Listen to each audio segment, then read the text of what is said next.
नमस्कार दर्शक बंधु सिद्धार्थ उत्सव नूतन कार्यक्रम लक्ष्मी नृसिंह को स्वागत करुच्ची मु सोनालिशा। दर्शक बंधु पुराण आमको अनेक किछि कथा शिखा मिली थाए कहीं कहुए जे अनेक बड़ बड़ ऋषि मैंने यह पुराण को लिखिं। तेज ऋषि मान भर तो आम अनेक ऋषि मान नाम शुणुवे जो थे कि दुर्वासा ऋषि नाम आसे जे कि बहुत रागी बहुत जल्दी रागी जाती छोट छोट कथार से क्रोधित हो जाती किंतु वशिष्ठ ऋषि कथा जो आसे आम के क्रोधित हबार देखि न था कि विषय के क्रोधित हबार कथा भी आम शुणी न था किंतु सी भी क्रोधित होते कहीं क्रोधित होते कौन पर क्रोधित होते आज आम से विषय आलोचना करवा।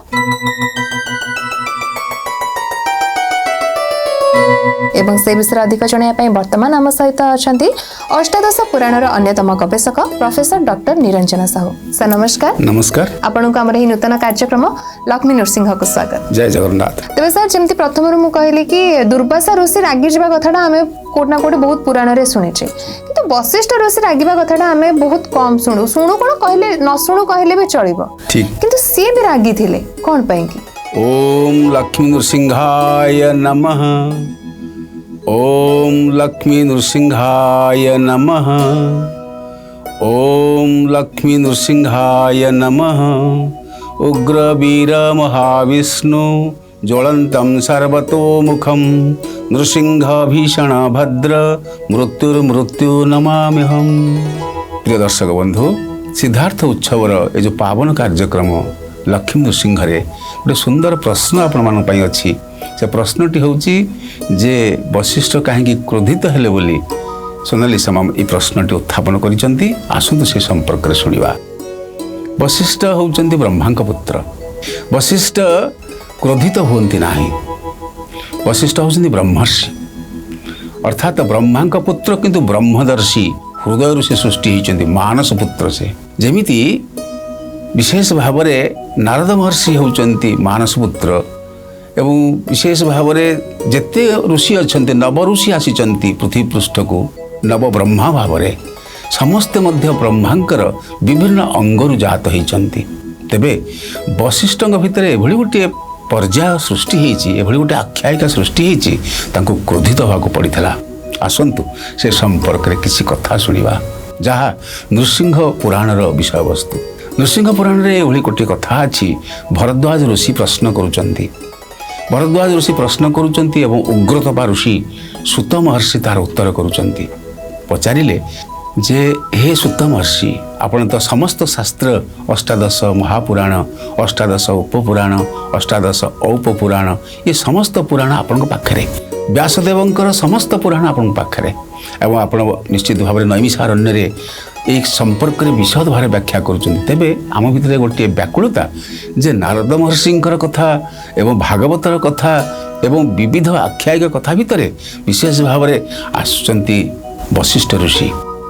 ये वशिष्ठ विश्वामित्र प्रसंग में आपण माने जानती जे किते क्रोधित थिले विश्वामित्र वशिष्ठंकर 100 पुओ को हत्या करथिले तथापि रागी नथिले एवं विशेष भाव में अरुंधती तांकर जे धर्म तांकर पत्नी जे ऊर्जा मध्य किते निवेदन कले जे आपण काहे किछि कहूनाहंती विश्वामित्र को कारण विश्वामित्र राजर्षि थिले राजा और ऋषि थिले क्षत्रिय थिले से किंतु ऋषि होबाकू चाहूथिले से चाहूथिले वशिष्ठ पाखर प्रतिशोध नवा पाई किंतु तथापि विगलित होई नथिले।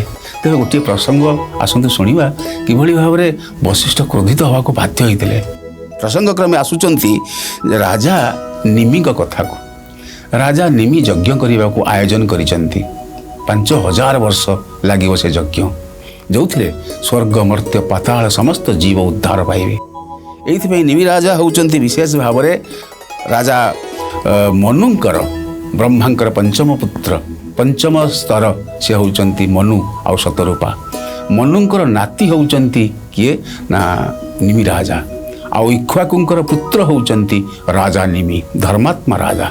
राजा जेभली भाव में मर्यादा पुरुषोत्तम रामचंद्र प्रजानुवत्सल थिले सेही भली राजा निमी प्रजानुवत्सल थिले सदा सर्वदा भक्तिपरायण थिले विष्णु भक्त थिले आ तत्सहित सदा सर्वदा अग्निहोत्री यज्ञ मध्य करुथिले किंतु से चाहिचंती गोटे यज्ञ करबा पई जहाँ 5000 वर्ष लागिवो एभली गोटे यज्ञर आयोजन करुथिला बेले से जाई पहुंचीचंती वशिष्ठ पाखरे कारण वशिष्ठ होचंती कुल पुरोहित एवं ଯେତେବେଳେ ବଶିଷ୍ଠଙ୍କ ପାଖରେ ପହଞ୍ଚି ଯାଇଛନ୍ତି ରାଜା ନିମି କହୁଛନ୍ତି ହେ ବ୍ରହ୍ମଣ, ହେ ମୋର ଗୁରୁ, ମୋର ପରମ ଗୁରୁ, ମୋର ପରମେଷ୍ଠି ଗୁରୁ, ମୋର ପରାତ୍ପର ଗୁରୁ, ମୁଁ ଗୋଟେ ଯଜ୍ଞ ଆୟୋଜନ କରିବାକୁ ଚାହୁଁଛି। ଆଉ ସେ ଯଜ୍ଞରେ ଆପଣ ପୁରୋଧା ହେବେ, ଏ ଯଜ୍ଞକୁ ସମାପନ କରିବେ। ଆଉ ଏଇଥିପାଇଁ ବିଶେଷ ଭାବରେ ଯେତେ ସତ୍ରଧାରୀ ଋଷି ଅଛନ୍ତି ସମସ୍ତଙ୍କୁ ମୁଁ ଆହ୍ୱାନ କରିଛି। ଆଉ ଏଇଥିପାଇଁ ଯେତେ ସାମଗ୍ରୀ ସବୁ ପ୍ରସ୍ତୁତ କରିସାରିଛି। କିନ୍ତୁ ଆପଣ ଯଦି ଆରମ୍ଭ କରିବାକୁ ଆସିବେ ତାହେଲେ ଏ ଯଜ୍ଞ ଆରମ୍ଭ ହେବ। ତୁରନ୍ତ ବଶିଷ୍ଠ କହିଲେ ଯେ ମୋତେ ନିମନ୍ତ୍ରଣ କରିଛନ୍ତି ଇନ୍ଦ୍ର, ମୁଁ ସୁଧର୍ମା ସଭାକୁ ଅର୍ଥାତ୍ ଦେବଲୋକକୁ ଯିବି। ସେଠି 5000 ବର୍ଷ ଲାଗିବ, ଯେଉଁଥିରେ କି ଯଜ୍ଞ କରିବା ପାଇଁ ଦେବଲୋକରେ। ଦେବଲୋକକୁ ଯିବା ପାଇଁ ମୁଁ ପ୍ରସ୍ତୁତ ହୋଇସାରିଛି, ସୁତରାଂ ତୁମ ଯଜ୍ଞରେ ରହିପାରିବେନି, ମୋର ଫେରିବା ପର୍ଯ୍ୟନ୍ତ ବି ପ୍ରତୀକ୍ଷା କର। କିନ୍ତୁ ରାଜା ନିମି କିଛି ଉତ୍ତର କରିପାରିଲେନି। ବଡ଼ ଅନୁନୟ ବିନୟ ହେଲେ ଯେ ଏଭଳି ଗୋଟେ ଆୟୋଜନ ଯେତେବେଳେ ହୋଇସାରିଛି, ସମସ୍ତ ଋଷିମୁନିମାନେ ଆସୁଛନ୍ତି, ତେଣୁକରି ବଡ଼ ସ୍ଥିର ହୋଇକି ଠିଆ ହୋଇଗଲେ। ତୁରନ୍ତ ରାଜାଙ୍କ ପାଖରୁ ବଶିଷ୍ଠ ସୁଧର୍ମା ସଭାକୁ ଇନ୍ଦ୍ରପୁରକୁ ଦେବଲୋକକୁ ଚାଲିଗଲେ। ମନରେ ବଡ଼ ଦୁଃଖ ହେଲା, କାରଣ ଯାହା ଶୁଭ ମୁହୂର୍ତ୍ତ ସେ ଶୁଭ ମୁହୂର୍ତ୍ତ ଆସି ପହଞ୍ଚି ଯାଉଛି। ଏହି ସମୟରେ ଗୌତମ ଋଷିଙ୍କ ପାଖରେ ପହଞ୍ଚିଲେ ରାଜା ନିମି। ଗୌତମ ଋଷିଙ୍କୁ ଆହ୍ୱାନ କଲେ, କାରଣ ଗୌତମ ଋଷି ମଧ୍ୟ ହେଉଛନ୍ତି ବ୍ରହ୍ମାଙ୍କର ପୁତ୍ର। ଗୌତମ ଋଷି ହେଉଛନ୍ତି ବଡ଼ ବିଖ୍ୟାତ ପୁତ୍ର, ଯାହାଙ୍କର ଧର୍ମପତ୍ନୀ ହେଉଛନ୍ତି ବିଶେଷ ଭାବରେ ଆମେ ଜାଣୁ ମର୍ଯ୍ୟାଦା ପୁରୁଷୋତ୍ତମ ରାମଚନ୍ଦ୍ରଙ୍କର ପାଦସ୍ପର୍ଶରେ ଯେଉଁ ଅହଲ୍ୟା ପୁଣି ଜୀବନ୍ତ ରୂପ ପାଇଥିଲେ, ସେହି ଅହଲ୍ୟାଙ୍କର ସ୍ୱାମୀ ହେଉଛନ୍ତି ରାଜା। ସେହି ଅହଲ୍ୟାଙ୍କର ସ୍ୱାମୀ ହେଉଛନ୍ତି ଗୌତମ ଋଷି। ଗୌତମ ଋଷିଙ୍କୁ ନେଇ ଏହି ମହାଯଜ୍ଞର ଆୟୋଜନ କଲେ ରାଜା ନିମି। 5000 ବର୍ଷ ପରେ ଦେବସଭାରେ ଦେବଯଜ୍ଞ କରି ଫେରୁଛନ୍ତି ବଶିଷ୍ଠ। ଦେଖିଲେ ଯେ ରାଜା ନିମି ଯଜ୍ଞ କାର୍ଯ୍ୟ ଶେଷ କରିଦେଇଛନ୍ତି। ତାଙ୍କର ପୁରୋଧା ହେବାକୁ ଥିଲା, କିନ୍ତୁ ସେ ଯେହେତୁ ରହିପାରିଲେ ନାହିଁ, ଦେବଯଜ୍ଞକୁ ଯାଇଥିଲେ, ସେଥିପାଇଁ ଯେତେବେଳେ ଆସି ଦେଖୁଛନ୍ତି ଏବଂ ଯଜ୍ଞରେ କ୍ଳାନ୍ତ ହୋଇ ରାଜା ନିମି ଶୋଇପଡ଼ିଛନ୍ତି, ଡାକୁଛନ୍ତି ବଶିଷ୍ଠ, ହେ ରାଜା ନିମି, ହେ ରାଜା ନିମି। କିଛି କ୍ଷଣ ବିଳମ୍ବ ହେଇଛି ଆସିବା ପାଇଁ ରାଜା ନିମିଙ୍କୁ, କିନ୍ତୁ ସେ ବିଷ୍ଣୁ ଭକ୍ତ, ଏଭଳି ମହତ କାର୍ଯ୍ୟ କରିସାରିଛନ୍ତି। ଆସି କରପତ୍ର ଯୋଡ଼ି ଯେତେବେଳେ ଠିଆ ହୋଇଛନ୍ତି ବଶିଷ୍ଠଙ୍କ ପାଖରେ, ବଶିଷ୍ଠ କିନ୍ତୁ କ୍ରୋଧାନ୍ୱିତ ହୋଇଛନ୍ତି, କାରଣ ସେ ପୁରୋଧା ହେଇଥାନ୍ତେ, এই অনুষ্ঠানର ପୁରୋଧା ହେଇଥାନ୍ତେ। এইଥିପାଇଁ ବ୍ରହ୍ମର୍ଷି ବଶିଷ୍ଠ ଅଭିଶାପ ଦେଇଛନ୍ତି ରାଜା ନିମିଙ୍କୁ ଏବଂ କହିଛନ୍ତି, ହେ ରାଜା ନିମି, ତୁମେ ବିଦେହ ହେଇଯାଅ, ଅର୍ଥାତ୍ ଧ୍ୱଂସ ହେଇଯାଅ, ଅର୍ଥାତ୍ ମୃତ୍ୟୁବରଣ କର। ଯେତେବେଳେ କରପତ୍ର ଯୋଡ଼ି ଠିଆ ହେଇଛନ୍ତି ରାଜା ନିମି, କୌଣସି ତାଙ୍କର ଉପାୟ ନାହିଁ, କାରଣ ଗୁରୁ, ପରମ ଗୁରୁ, ପରମେଷ୍ଠି ଗୁରୁ, ପରାତ୍ପର ଗୁରୁ ହେଉଛନ୍ତି ବଶିଷ୍ଠ। ଅଭିଶାପ ପାଇସାରିଛନ୍ତି। ଏଭଳି କ୍ରୋଧିତ ରୂପ, ଏଭଳି ଅଗ୍ନିଶର୍ମା ରୂପକୁ ଦେଖି ନାହାନ୍ତି କେତେବେଳେ ହେଲେ ମଧ୍ୟ ରାଜା ନିମି। ଏବଂ ସେ କହୁଛନ୍ତି, ହେ ଗୁରୁଦେବ, ଆପଣଙ୍କୁ ମୁଁ ପ୍ରଣାମ ଜଣାଉଛି, କିନ୍ତୁ ବଶିଷ୍ଠ କ୍ରୋଧିତ ହେବା ଜଗତ ଜାଣିନାହିଁ, ଶାସ୍ତ୍ର ମଧ୍ୟ ଜାଣିନାହିଁ, କିନ୍ତୁ କ୍ରୋଧିତ ହେଇଥିବା ଏଭଳି ବଶିଷ୍ଠଙ୍କର ବଶିଷ୍ଠ ସ୍ୱରୂପରେ ରହିବାର ଅଧିକାର ନାହିଁ। ମୁଁ ଅଭିଶାପ ଦେଉଛି, ରାଜା ନିମି ଅଭିଶାପ ଦେଉଛି, ହେ ବଶିଷ୍ଠ, ହେ ଗୁରୁଦେବ, ଆପଣ ଯେଉଁ ଦେହରେ କ୍ରୋଧ ଉତ୍ପନ୍ନ କରିଛନ୍ତି, ସେ କ୍ରୋଧିତ ଦେହ ବିଦେହ ହେଇଯାଉ। ଆପଣ ମୋତେ ବିଦେହ ହେବା ପାଇଁ ଅଭିଶାପ ଦେଇଛନ୍ତି, ମୁଁ କିନ୍ତୁ ତା ପ୍ରତିବଦଳରେ ଅଭିଶାପ ଦେଉଛି ଯେ ଆପଣ ଯେଉଁ କ୍ରୋଧିତ ସ୍ୱରୂପ ଧାରଣ କରିଛନ୍ତି, ଏ କ୍ରୋଧିତ ରୂପ ଆପଣଙ୍କର ବିଦେହ ହେଇଯାଉ। ବଶିଷ୍ଠ ଭୟଭୀତ ହେଇଯାଇଛନ୍ତି, କାରଣ ସେ ଇକ୍ଷ୍ୱାକୁଙ୍କ ପୁତ୍ର, ମନୁଙ୍କ ନାତି ଏବଂ ଜଣେ ଧର୍ମାତ୍ମ ରାଜା, ପୃଥିବୀ ପୃଷ୍ଠରେ ଜଣେ ଧର୍ମାତ୍ମ ରାଜା, ଜଣେ ବ୍ୟକ୍ତି, ସାଧାରଣ ମଣିଷ ଅଭିଶାପ ଦେଉଛି ବଶିଷ୍ଠଙ୍କୁ, ଯିଏ ହେଉଛନ୍ତି ବ୍ରହ୍ମାଙ୍କ ପୁତ୍ରକୁ। ଫଳରେ ଭୟଭୀତ ହେଇ ବ୍ରହ୍ମାଙ୍କ ପାଖକୁ ଯାଇଛନ୍ତି ବଶିଷ୍ଠ, କରପତ୍ର ଯୋଡ଼ିଛନ୍ତି, ହେ ପିତୃଦେବ, ଏଭଳି ଗୋଟେ ଅଘଟଣ ଘଟିଯାଇଛି। କ'ଣ ଅଘଟଣ? ହସି ଦେଇକି ଯେତେବେଳେ ବ୍ରହ୍ମା କହିଛନ୍ତି, ନା ମୁଁ ବିଦେହ ହେଇଯାଇଛି। ନା ତୁମେ କ୍ରୋଧିତ ହେଲ କି? ନା ମୁଁ କ୍ରୋଧିତ ହେଇଥିଲି। କାହାଙ୍କ ଉପରେ? ନା ରାଜା ନିମିଙ୍କ ଉପରେ। ବ୍ରହ୍ମା ମୁଣ୍ଡରେ ହାତ ଦେଇଛନ୍ତି। ତୁମେ ରାଜା ନିମିଙ୍କ ଇକ୍ଷ୍ୱାକୁର ପୁତ୍ର, ଯେ ମନୁଙ୍କର ନାତି, ତାଙ୍କ ଉପରେ ତୁମେ କ୍ରୋଧିତ ହେଇଛ, ଯିଏ ଏଭଳି ବିରାଟ ଯଜ୍ଞ, ଯାହା ସ୍ୱର୍ଗପୁରରେ ହେଇପାରିନି, ଦେବସଭାରେ ହେଇପାରୁନଥିଲା, ସେଇଭଳି ଯଜ୍ଞ ଆୟୋଜନ କରିକି ପୃଥିବୀ ପୃଷ୍ଠର ସମସ୍ତ ପ୍ରାଣୀମାନଙ୍କୁ ଯିଏ ଶୁଦ୍ଧିପୂତ କରିଛନ୍ତି, ମୁକ୍ତି ପ୍ରଦାନ କରିଛନ୍ତି, ତାଙ୍କୁ ତୁମେ ଅଭିଶାପ ଦେଇଛ। ସୁତରାଂ ତୁମେ ଯେହେତୁ ମୋତେ ଅନୁରୋଧ କରିଛ ଏଭଳି ଆକୁତି ହେଉଛ କିନ୍ତୁ ମୁଁ ଅଭୟ ପ୍ରଦାନ କରୁଛି ତୁମର ବଶିଷ୍ଠ ସ୍ୱରୂପ ଯିବ ନାହିଁ ତୁମେ ବିଦେୟ ହେଇଯିବ କାରଣ ତୁମେ ଭିତରେ କ୍ରୋଧ ଉତ୍ପନ୍ନ ହେଇଛି ଆଉ କ୍ରୋଧ ଉତ୍ପନ୍ନ ହେଇଥିବା ଜୀବନ ଆଉ ଜୀବନ ନୁହେଁ କିନ୍ତୁ ଗୋଟିଏ ପ୍ରସଙ୍ଗ ମୁଁ ତୁମକୁ କହିବି ସେ ପ୍ରସଙ୍ଗରେ ଯଦି ତୁମେ ଆସିବ ତାହେଲେ ନିଶ୍ଚିତ ଭାବରେ ପୁଣି ତୁମେ ବଶିଷ୍ଠ ସ୍ୱରୂପ ପାଇବ ସେ ବଶିଷ୍ଠ ସ୍ୱରୂପ ପାଇବା ପାଇଁ ହେଲେ ତୁମକୁ ଅଦିତିଙ୍କ ପୁତ୍ର ମିତ୍ର ଓ ବରୁଣଙ୍କ ପ୍ରସଙ୍ଗ ବରୁଣଙ୍କ ପାଖକୁ ଆସିବାକୁ ପଡ଼ିବ ତୁମେ ମିତ୍ର ଓ ବରୁଣ ଯେଉଁ ତେଜସ୍ୱୀ ଅଛନ୍ତି ସେ ତେଜସ୍ୱୀଙ୍କ ତେଜରେ ତୁମେ ପୁଣି ବଶିଷ୍ଠ ସ୍ୱରୂପ ପ୍ରାପ୍ତି ହେବ ପ୍ରିୟ ଦର୍ଶକ ବନ୍ଧୁ ବ୍ରହ୍ମା ନିର୍ଭୟ ପ୍ରତିଶ୍ରୁତି ଦେଲେ ବଶିଷ୍ଠଙ୍କୁ ହେ ବଶିଷ୍ଠ ତୁମେ ତ ମୋର ସ୍ୱରୂପ ନେଇକି ଜନ୍ମ ନେଇଛ ବ୍ରହ୍ମା ସ୍ୱରୂପରେ ତୁମେ ଜନ୍ମ ନେଇଛ ସୁତରାଂ ତୁମର ଏ ବଶିଷ୍ଠ ସ୍ୱରୂପ କୁଆଡ଼େ ଯିବ ନାହିଁ ମୁଁ ତୁମକୁ ଆଶୀର୍ବାଦ କରୁଛି କାରଣ ତୁମେ ଯେଉଁ କ୍ରୋଧିତ ହେଇଥିଲେ ସେ କ୍ରୋଧ ସ୍ୱରୂପ ଯୋଗୁଁ ହିଁ ଇକ୍ଷ୍ୱାକୁଙ୍କ ପୁତ୍ର ଆପଣଙ୍କୁ ତୁମକୁ ଦେଇଛନ୍ତି ଅଭିଶାପ ଦେଇଛନ୍ତି କିନ୍ତୁ ଏ ଅଭିଶାପରୁ ମୁକ୍ତ ହେବା ପାଇଁ ମିତ୍ରାବରୁଣଙ୍କର ପୁଣି ଯେଉଁ ଆସିବ ପ୍ରସଙ୍ଗ ସେ ପ୍ରସଙ୍ଗ ହେଉଛି ଦେବ ଯେଉଁମାନେ ଅଛନ୍ତି ଅଦିତିଙ୍କ ପୁତ୍ର ସେ ଅଦିତିଙ୍କ ପୁତ୍ର ତେଜରେ ବୀର୍ଯ୍ୟରେ ତୁମେ ପୁଣି ସ୍ୱସ୍ୱରୂପକୁ ପ୍ରାପ୍ତ ହେବ ତେବେ ବଡ଼ କଥା ହେଉଛି ଯେ ମହାନ ତେଜସ୍ୱୀ ହେଉଛନ୍ତି ମିତ୍ର ଆଉ ମହାନ ତେଜସ୍ୱୀ ହେଉଛନ୍ତି ବରୁଣ ଏଇ ତେଜସ୍ୱୀ ପୁତ୍ର ମିତ୍ର ଆଉ ବରୁଣଙ୍କର ସଂସ୍ପର୍ଶରେ ଆସିବା ପରେ ତୁମେ ପୁଣି ସ୍ୱଦେହକୁ ଫେରି ଆସିବ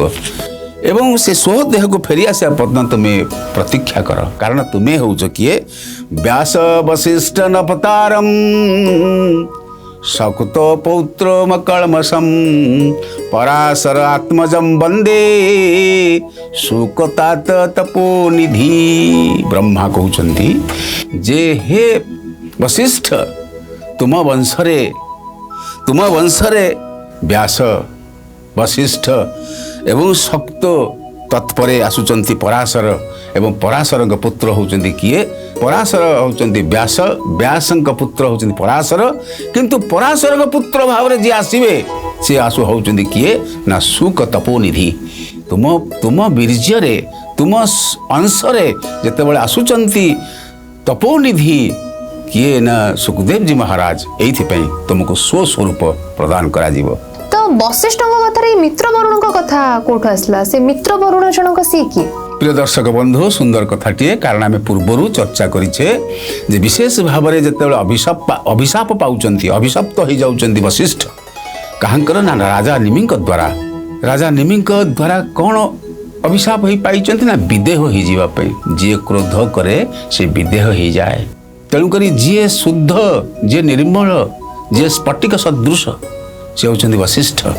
বশিষ্ঠ ক্ରୋଧିତ ନୁହନ୍ତି କିନ୍ତୁ ସେ କ୍ରୋଧ କରିଥିବାରୁ ଯେଉଁ ଅଭିଶାପ ପାଇଲେ ସେ ଅଭିଶାପ ପ୍ରାପ୍ତ ହେବା ପରେ ବ୍ରହ୍ମା ତାଙ୍କୁ କହିଲେ ଯେ ତୁମେ ଅଦିତିଙ୍କ ପୁତ୍ର ମିତ୍ର ଆଉ ବରୁଣ ଏ ଉଭୟଙ୍କର ତେଜ ଦ୍ୱାରା ପୁଣି ଆଉ ଥରେ ସ୍ୱସ୍ୱରୂପକୁ ପ୍ରାପ୍ତ ହେବ ତେବେ ସେ ମିତ୍ର ବରୁଣ କିଏ ସେ ସମ୍ପର୍କରେ ସୁନାରେ ସେମାନେ ପ୍ରଶ୍ନ କରିଛନ୍ତି ଆପଣମାନଙ୍କ ଉଦ୍ଦେଶ୍ୟରେ ସେ ମିତ୍ର ବରୁଣଙ୍କ ସମ୍ପର୍କରେ ଆସନ୍ତୁ ଶୁଣିବା ମିତ୍ର ବରୁଣ କିଏ ଏଇ କଥାଟି ଭରଦ୍ୱାଜ ଋଷି ପଚାରୁଛନ୍ତି ପ୍ରଶ୍ନ କରୁଛନ୍ତି ଏବଂ ଉଗ୍ରତପା ଋଷି ସୂତ ମହର୍ଷି ଉତ୍ତର କରୁଛନ୍ତି କହିଲେ ଭରଦ୍ୱାଜ ଋଷି ଯେ ମିତ୍ର ବରୁଣ କିଏ ସେ ସମ୍ପର୍କରେ ଆପଣ ଟିକେ ଆମକୁ କୁହନ୍ତୁ ସୂତ ମହର୍ଷି କହୁଛନ୍ତି ଯେ ବିଶେଷ ଭାବରେ ବଶିଷ୍ଠ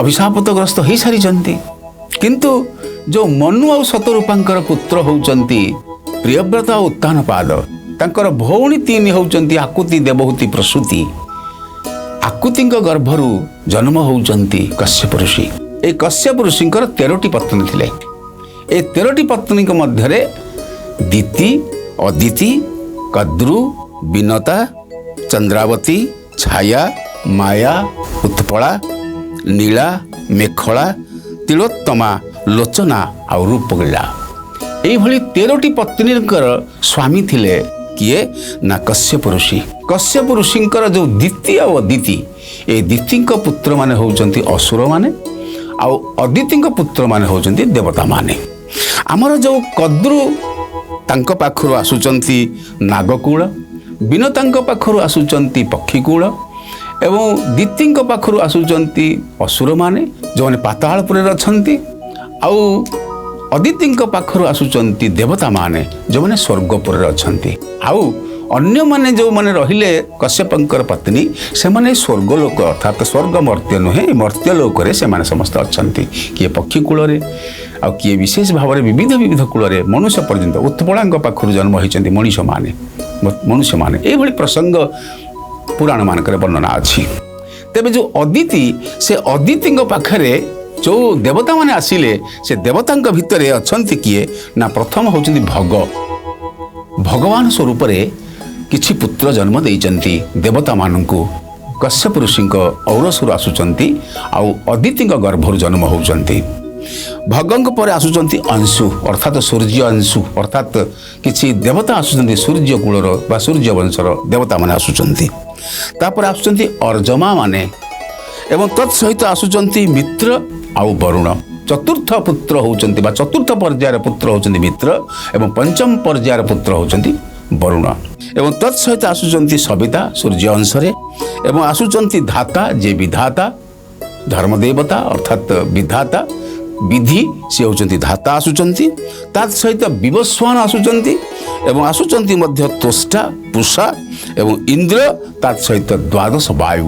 ଏଇଭଳି ବାୟୁ, ଅଗ୍ନି, ଇନ୍ଦ୍ର, ସବିତା, ଅଂଶୁ, ଭଗ ଇତ୍ୟାଦିଙ୍କ ସହିତରେ ଚତୁର୍ଥ ପୁତ୍ର ହେଉଛନ୍ତି ଆପଣଙ୍କର ବିଶେଷ ଭାବରେ ମିତ୍ର, ପଞ୍ଚମ ପୁତ୍ର ହେଉଛନ୍ତି ବା ପଞ୍ଚମ ପର୍ଯ୍ୟାୟର ପୁତ୍ର ହେଉଛନ୍ତି ବରୁଣ। ଏଇ ହେଉଛନ୍ତି ମିତ୍ର ଓ ବରୁଣ ହେଉଛନ୍ତି ଅଦିତିଙ୍କ ପୁତ୍ର କଶ୍ୟପଙ୍କ ଔରସରୁ ଆଉ ଅଦିତିଙ୍କ ଗର୍ଭରୁ ଜନ୍ମ ହୋଇଥିଲେ। ଏଇ ମିତ୍ର ଓ ବରୁଣ କୋଉଠି ଥିଲେ ସେ ସମ୍ପର୍କରେ ଟିକେ ଜାଣିବା ଯେ ଯାହାକି ଆମର ବଶିଷ୍ଠଙ୍କ ପ୍ରସଙ୍ଗକୁ ସେମାନେ ଆସୁଛନ୍ତି। କାରଣ ଏମାନଙ୍କର ତେଜ ଶକ୍ତି ଦ୍ୱାରା ହିଁ ଏମାନଙ୍କର ବୀର୍ଯ୍ୟରୁ ଜନ୍ମ ହେଉଛନ୍ତି, ପୁଣି ଆସୁଛନ୍ତି ତେଜମୟ ହେଇକରି ବଶିଷ୍ଠ। ପ୍ରସଙ୍ଗକ୍ରମେ କଥାଟି ହେଉଛି ଏଇଭଳି ଭାବରେ ଯେ ସମୁଦ୍ର, ଆମର 7 ସମୁଦ୍ରର କଥା ଅଛି। ଏହି ସମୁଦ୍ରର ପଶ୍ଚିମ ତଟରେ ଗୋଟିଏ ସୁବର୍ଣ୍ଣମୟ ପର୍ବତ ଅଛି। ଏହି ସୁବର୍ଣ୍ଣମୟ ପର୍ବତରେ ଗୋଟିଏ ରତ୍ନମୟ ପ୍ରାସାଦ ଅଛି, ଗୁମ୍ଫାମାନ ମଧ୍ୟ ଅଛି। ସେଇ ଗୁମ୍ଫାମାନଙ୍କରେ ସିଦ୍ଧମାନେ ଏବଂ ତତ୍ ସହିତ ଗନ୍ଧର୍ବମାନେ ତପସ୍ୟା କରୁଛନ୍ତି। ଯେଉଁ ସମୁଦ୍ର ପଶ୍ଚିମ ତଟର ଯେଉଁ ବିଶେଷ ଭାବରେ ଯେଉଁ ସୁବର୍ଣ୍ଣମୟ ପର୍ବତ ଅଛି, ସେ ସୁବର୍ଣ୍ଣମୟ ପର୍ବତରେ ଯେତେବେଳେ ସୂର୍ଯ୍ୟ କିରଣ ପଡ଼େ ସେତେବେଳେ ଜଗତ ଅନ୍ଧାର ହୋଇଯାଏ। କେବଳ ସେହି ମିତ୍ର ବରୁଣ ଯେଉଁଠି ଅବସ୍ଥାନ କରୁଛନ୍ତି, ଯାହାକୁ କୁହାଯାଇଛି ପଶ୍ଚିମ ତଟର ସୁବର୍ଣ୍ଣମୟ ମନ୍ଦିର, ସେହି ସୁବର୍ଣ୍ଣମୟ ମନ୍ଦିରରେ ତାଙ୍କର ପ୍ରାସାଦ କିଏ ତିଆରି କରିଛନ୍ତି? ବିଶ୍ୱକର୍ମା ତିଆରି କରିଛନ୍ତି। ବିଶ୍ୱକର୍ମାଙ୍କ ଦ୍ୱାରା ତିଆରି ହୋଇଥିବା ଯେଉଁ ପୁର, ତାର ନାଁ ହେଉଛି ବିଶ୍ୱାବତୀପୁର। ଏହି ବିଶ୍ୱାବତୀପୁରର ନାୟକ ହେଉଛନ୍ତି ବିଶ୍ୱାବତୀପୁରର ଯାହାଙ୍କର ବିଶ୍ୱାବତୀପୁର, ସେ ହେଉଛନ୍ତି ମିତ୍ର ଆଉ ବରୁଣ। ଆଉ ତତ୍ ସହିତ এই যে মিত্র ও বরুণ খুব প্রতাপী, খুব তেজিয়ান, অগ্নিଙ୍କ ଠାରୁ ମଧ୍ୟ ଅଧିକ ତେଜିଆନ, ରୂପ ଗୁଣରେ ମଧ୍ୟ ସୁନ୍ଦର ଏବଂ ରୂପ ଗୁଣରେ ମଧ୍ୟ କେହି କାହାକୁ, କାରଣ ଦେବତାମାନେ ସ୍ୱତଃ ବ୍ରହ୍ମ ଅଂଶରେ ଅର୍ଥାତ୍ ଭଗବାନଙ୍କ ଅଂଶରେ, ତେଣୁ ସେମାନେ ତେଜିଆନ ସ୍ୱାଭାବିକ ଭାବରେ। ତେବେ ଏହି ମିତ୍ର ଓ ବରୁଣଙ୍କ ପାଇଁ ସେବା କରିବା ପାଇଁ ଗନ୍ଧର୍ବମାନେ, ଅପ୍ସରାମାନେ ଆସନ୍ତି। এই যে আপনার বিশ্বামিত্রপুর যেটা বিশ্ববতীপুর বলে কুহা হচ্ছে, এই বিশ্ববতীপুরকু আসতে অপ্সরা মানে এবং গন্ধর্ব মানে সেবা করি যাতে। থরকর কথা গোটিয়ে ঘটনাচক্র ভিতরে যা কুহযাই যে এই যে মিত্র বরুণ সদা সর্বদা চন্দন চর্চিত হুঁতি, সদা সর্বদা সুখ ভোগ করতে। প্রিয় দর্শক বন্ধু, দেবতা মানে না সেমানଙ୍କର জন্ম ଅଛି না সেমানଙ୍କର মৃত্যু ଅଛି। ଅଭିଶାପ ହୋଇପାରିବେ, ଅଭିଶାପଗ୍ରସ୍ତ ହୋଇପାରିବେ, କିନ୍ତୁ ଜନ୍ମ ନାହିଁ କି ତାଙ୍କର ବାର୍ଦ୍ଧକ୍ୟ ନାହିଁ। ସୁତରାଂ এই ମିତ୍ର ବରୁଣ କ'ଣ କଲେ ନା ଅରଣ୍ୟକୁ ଯାଇଥିଲେ ତପସ୍ୟା କରିବା ପାଇଁ। ଆଜ୍ଞା ପ୍ରିୟ ଦର୍ଶକ ବନ୍ଧୁ, ସୁନ୍ଦର କଥା ପ୍ରସଙ୍ଗଟା ଆମେ ନିଶ୍ଚିତ ଭାବରେ ଆରମ୍ଭ କରିଥିଲେ ମିତ୍ର ବରୁଣଙ୍କ ସମ୍ପର୍କରେ। ମିତ୍ର ବରୁଣ ତ ସଦା ସର୍ବଦା ବଡ଼ ସୁଖରେ ରହନ୍ତି, ଐଶ୍ୱର୍ଯ୍ୟରେ ରହନ୍ତି। ଆଉ ଦେବତାମାନେ ତ ଐଶ୍ୱର୍ଯ୍ୟରେ ହିଁ ରହନ୍ତି, ତାଙ୍କର ମୃତ୍ୟୁ ନାହିଁ। ଆଉ ବିଶେଷ ଭାବରେ ସେମାନଙ୍କର ଜନ୍ମ ମୃତ୍ୟୁ ନାହିଁ କି ବାର୍ଦ୍ଧକ୍ୟ ନାହିଁ, ଯୌବନ ସଦା ସର୍ବଦା। ଆଉ ଯଦି ଭୁଲ କରନ୍ତି ଅଭିଶାପ ପାଆନ୍ତି, ପୁଣି ପୃଥିବୀ ପୃଷ୍ଠକୁ ଆସିକି ପୁଣି ଜନ୍ମ ନିଅନ୍ତି, ପୁଣି ତାଙ୍କର କ୍ଷୟ ଘଟିଲେ ପୁଣି ଫେରନ୍ତି। ଇଏ ହେଉଛି ଦେବତାମାନଙ୍କର ଗୋଟିଏ ଚିରାଚରିତ ପ୍ରଥା। ତେବେ ମିତ୍ର ବରୁଣ ଯେତେବେଳେ ଯାଇଛନ୍ତି ଅରଣ୍ୟକୁ, ବିନୋଦରେ ଯାଇଛନ୍ତି, ମନରେ ଅଛି ତପସ୍ୟା କରିବା ଆଜ୍ଞା। କିନ୍ତୁ ଅରଣ୍ୟରେ ବୁଲିବା ଫୁଲ ଫଳ ଦେଖିବା ଇତ୍ୟାଦି ଇତ୍ୟାଦି ଉର୍ବଶୀ ମେନକା ରମ୍ଭା ଇତ୍ୟାଦି ଆସିବେ ଆମେ ତାଙ୍କ ସହିତ ଲୀଳା କରିବା ଆସିବା ଏଇଭଳି ମିତ୍ରଗଣ ଯେତେବେଳେ ଯାଇଛନ୍ତି ଅରଣ୍ୟକୁ ଯାଇଛନ୍ତି ସେ ପହଞ୍ଚିଛନ୍ତି ଗୋଟେ ସୁରମ୍ୟ ଅରଣ୍ୟରେ ଅରଣ୍ୟ ପହଞ୍ଚିକି କୃଷ୍ଣାର୍ଜୁନ ମାନେ କୃଷ୍ଣ ଅର୍ଥାତ୍ କୃଷ୍ଣାର୍ଜୁନ କହିଲେ ପ୍ରିୟ ଦର୍ଶକ ବନ୍ଧୁ ମୃଗ ଚର୍ମ ଉପରେ ବସିକିରି ସେମାନେ ତପସ୍ୟା କରୁଛନ୍ତି କୋଉଠି ତପସ୍ୟା କରୁଛନ୍ତି ନା ସେ ଯେଉଁ ପର୍ବତ ସେ ଯେଉଁ ଅରଣ୍ୟ ପାଖରେ ଗୋଟିଏ ପୁଷ୍କରିଣୀ ଥିଲା ସେ ପୁଷ୍କରିଣୀର ନାଁଟି ମନେ ରଖିଥାନ୍ତୁ ସେ ପୁଷ୍କରିଣୀ ନାଁ ହେଉଛି ପୌଣ୍ଡ୍ରରିକା ପୁଷ୍କରିଣୀ ନିକଟରେ ବସିକିରି ସେମାନେ ତପସ୍ୟା କରୁଛନ୍ତି ମିତ୍ର ବସିଛନ୍ତି ଗୋଟିଏ ପାଖରେ ଏବଂ ପୁଷ୍କରିଣୀ ଅନ୍ୟ ପାଖରେ ବସିଛନ୍ତି ବରୁଣ ଆସି ପହଞ୍ଚୁଛନ୍ତି ଉର୍ବଶୀଙ୍କୁ ପଠେଇଛନ୍ତି କିଏ ନା ଉର୍ବଶୀଙ୍କୁ ପଠେଇଛନ୍ତି ଦେବରାଜ ଇନ୍ଦ୍ର କାରଣ ଭଗବାନ ଶ୍ରୀକୃଷ୍ଣ କହିଛନ୍ତି ଭଗବତ ଗୀତାରେ ଦେବତା ଭିତରେ ମୁଁ ହେଉଛି ଇନ୍ଦ୍ର ଅର୍ଥାତ୍ ମୁଁ ହେଉଛି ସୂର୍ଯ୍ୟ ମୁଁ ହେଉଛି ଇନ୍ଦ୍ର ମୁଁ ହେଉଛି ଇକ୍ଷ୍ୱାକୁ ଇତ୍ୟାଦି ଇତ୍ୟାଦି ଭଗବାନ କହିଛନ୍ତି ଠିକ୍ ସେଇଭଳି ଇନ୍ଦ୍ର ପଠେଇଛନ୍ତି ଆସିଛନ୍ତି ଉର୍ବଶୀ ତ ହେଉଛନ୍ତି ଆମେ ଜାଣୁ ଯେ ଭଗବାନଙ୍କ ପାଖରୁ ସ୍ୱରୂପରୁ ଜନ୍ମ ହୋଇଛନ୍ତି ଉର୍ବଶୀ ପୂର୍ବରୁ ଆପଣମାନେ ଏଇ ଅଧ୍ୟାୟରେ ଶୁଣିଛନ୍ତି ଗୋଟିଏ ଅଧ୍ୟାୟରେ ଶୁଣିଛନ୍ତି ଉର୍ବଶୀଙ୍କ ଜନ୍ମ ସମ୍ପର୍କରେ ତେବେ ଉର୍ବଶୀ ହେଉଛନ୍ତି ରୂପଶ୍ରୀ ତାଙ୍କର ସେ ନୃତ୍ୟାଙ୍ଗନା ସେ ନୃତ୍ୟପଟ୍ଟିୟସୀ ଏବଂ ତତ୍ ସହିତ ସେ ମଧ୍ୟ ସଙ୍ଗୀତ ବିଦ୍ୟାରେ ବିଶାରଦା ସୁତରାଂ ଏହି ସଙ୍ଗୀତ ବିଦ୍ୟାରେ ବିଶାରଦା ଏବଂ ତାଙ୍କର ଅପାଙ୍ଗ ଠାଣିରେ ଏହି ମିତ୍ର ବରୁଣକୁ ଆକୃଷ୍ଟ କରିବାକୁ ଚେଷ୍ଟା କରିଛନ୍ତି ଆଉ ଉର୍ବଶୀ ଯେତେବେଳେ ଆକୃଷ୍ଟ କରିଛନ୍ତି ସେହି ଆକର୍ଷଣରେ ଅପାଙ୍ଗର ଛଟାରେ ମିତ୍ର ବରୁଣଙ୍କର ଧ୍ୟାନ ଭାଙ୍ଗିଛି ଏବଂ ଉର୍ବଶୀଙ୍କ ସହିତ କ୍ରୀଡ଼ା କରିବା ପାଇଁ ସେମାନେ ଇଚ୍ଛା କରିଛନ୍ତି ଏବଂ ଯେତେବେଳେ ତାଙ୍କର ଏଇଭଳି ସଙ୍ଗଲାଭ ହେଉଛି ଅର୍ଥାତ୍ ପାରସ୍ପରିକ ରୂପଲାବଣ୍ୟରେ କାମଭାବ ସୃଷ୍ଟି ହେଇଛି କାମଭାବ ସୃଷ୍ଟି ହେବା ଫଳରେ ମିତ୍ରଙ୍କର ଆଉ ବରୁଣଙ୍କର ବୀର୍ଯ୍ୟପାତ ହେଇଛି ସେମାନଙ୍କର ଅନଙ୍ଗ ଭାବ ସୃଷ୍ଟିରୁ ଅନଙ୍ଗ ଭାବରୁ ତେଜ କ୍ଷରିତ ହେଇଛି ଏହି ତେଜ କ୍ଷରିତ ହେଇ କେଉଁଠି ପଡ଼ିଛି ନା 3ଟି ସ୍ଥାନରେ ପଡ଼ିଛି ସେହି ଦେବତା ଯେ ମିତ୍ର ବରୁଣଙ୍କର ସେ ଯେଉଁ ତେଜ ବିନ୍ଦୁ ପଡ଼ିଛି ଗୋଟିଏ ହେଉଛି ବ୍ରହ୍ମକମଳ ଉପରେ ସେଥିରୁ ଜନ୍ମ ହୋଇଛନ୍ତି ବଶିଷ୍ଠ ଗୋଟିଏ ଜନ୍ମ ହୋଇଛି ସ୍ଥଳ ଉପରେ କୁମ୍ଭସ୍ଥଳ ଜନ୍ମ ହୋଇଛନ୍ତି ଅଗସ୍ତି ଆଉ ଜଳ ଉପରେ ପଡ଼ିଛି ଫଳରେ ମର୍ତ୍ତ୍ୟଲୋକ ଜନ୍ମ ହୋଇଛନ୍ତି ପୁଣି ଆଉ ଥରେ ଏଇ ମିତ୍ର ବରୁଣଙ୍କ ପାଖରୁ ବଶିଷ୍ଠ ପଦ୍ମରୁ ଜନ୍ମ ହୋଇଛନ୍ତି ସ୍ୱସ୍ୱରୂପକୁ ପ୍ରାପ୍ତ ହୋଇଛନ୍ତି ନିହାତି ବଶିଷ୍ଠଙ୍କର ଜନ୍ମ ବିଷୟରେ ତ ଆମେ ଜାଣିଲେ ଅତି ସୁନ୍ଦର ଭାବରେ ଆପଣ ବର୍ଣ୍ଣନା କଲେ କ'ଣ ପୁରାଣରେ ବର୍ଣ୍ଣନା କରାଯାଇଛି ତେବେ ଏ କଥା ଶୁଣି ସାରିଲା ପରେ ଯେମିତି ଆମର କାର୍ଯ୍ୟକ୍ରମର ଶେଷରେ ସବୁ ଦର୍ଶକ ବନ୍ଧୁମାନେ ଚାହିଁ ରହିଥାନ୍ତି ଆପଣଙ୍କ ପାଖରୁ ବ୍ୟାସବାଣୀ ଶୁଣିବା ପାଇଁ କି ତ ଆଜିର ବ୍ୟାସବାଣୀ କ'ଣ ରହିଛି ଆମ ଦର୍ଶକ ବନ୍ଧୁମାନେ ପ୍ରିୟ ଦର୍ଶକ ବନ୍ଧୁ ସୁନ୍ଦର କଥା ଆପଣ ଖାଲି କେବଳ ଯଦି ନୃସିଂହ ବୋଲି କହନ୍ତି ଆପଣଙ୍କ ଭିତରୁ ନିଶ୍ଚିତ ଭାବରେ ବିପଦ ହଟିଯାଏ ତେବେ ଆସନ୍ତୁ ଶୁଣିବା ଗୋଟିଏ ହେଉଛି ପ୍ରସଙ୍ଗ ନାରାୟଣ ଅନନ୍ତ ହରେ ନୃସିଂହ ପ୍ରହ୍ଲାଦ ବାଧା ହର ହେ କୃପାଳୁ ନାରାୟଣ ଅନନ୍ତ ହରେ ନୃସିଂହ ହରେ କହିଲେ ହରଣ କରନ୍ତୁ ହେ ନୃସିଂହ ମୋର ବାଧା ପ୍ରଶମନ କରିଦିଅନ୍ତୁ ଯେଭଳି ଆପଣ ବାଧା ପ୍ରଶମନ କରିଥିଲେ ପ୍ରହ୍ଲାଦଙ୍କର ସେଭଳି ମୋର ବାଧା ପ୍ରଶମନ କରିଦିଅନ୍ତୁ ଅର୍ଥାତ୍ ଦର୍ଶକ ବନ୍ଧୁ ଆପଣ ଯଦି ନୃସିଂହବରଙ୍କର ଏହି ମନ୍ତ୍ର ପାଠ କରନ୍ତି ତାହେଲେ ନିଶ୍ଚିତ ଭାବରେ ବାଧା ପ୍ରଶମନ ହୋଇଯିବ ଏଥିରେ ସନ୍ଦେହ ନାହିଁ ଅତି ସୁନ୍ଦର କଥା ତେବେ ବ୍ୟାସବାଣୀ ତ ଆଜିର ଆପଣମାନେ ଶୁଣିଲେ ଏବଂ ତା ସହିତ ବଶିଷ୍ଠଙ୍କର ଜନ୍ମ ବିଷୟରେ ବି ଅତି ସୁନ୍ଦର ଭାବରେ ସାର୍ ବର୍ଣ୍ଣନା କରିକି ଆପଣମାନଙ୍କୁ କ'ଣ ରହିଛି ପୁରାଣରେ କଥା ସେସବୁ କଥା ବି ଜଣାଇଲେ ତ ଆଶା କରୁଛି ଆଜିର ଅଧ୍ୟାୟଟି ଆପଣ ସମସ୍ତଙ୍କୁ ନିହାତି ଭାବରେ ଭଲ ଲାଗିଥିବ କିନ୍ତୁ ଦର୍ଶକ ବନ୍ଧୁ ସମୟ ତ ସରି ଆସିଲାଣି ଆମକୁ ବିଦାୟ ନେଇ ଯିବାକୁ ପଡ଼ିବ ହେଲେ ପୁଣି ଥରେ ଆପଣମାନଙ୍କ ପାଖକୁ ଫେରିବୁ ଆମର ଏହି ନୂତନ କାର୍ଯ୍ୟକ୍ରମ ଲକ୍ଷ୍ମୀ ନୃସିଂହ ସହିତ ରହୁଛୁ ନମସ୍କାର ଜୟ ଜଗନ୍ନାଥ।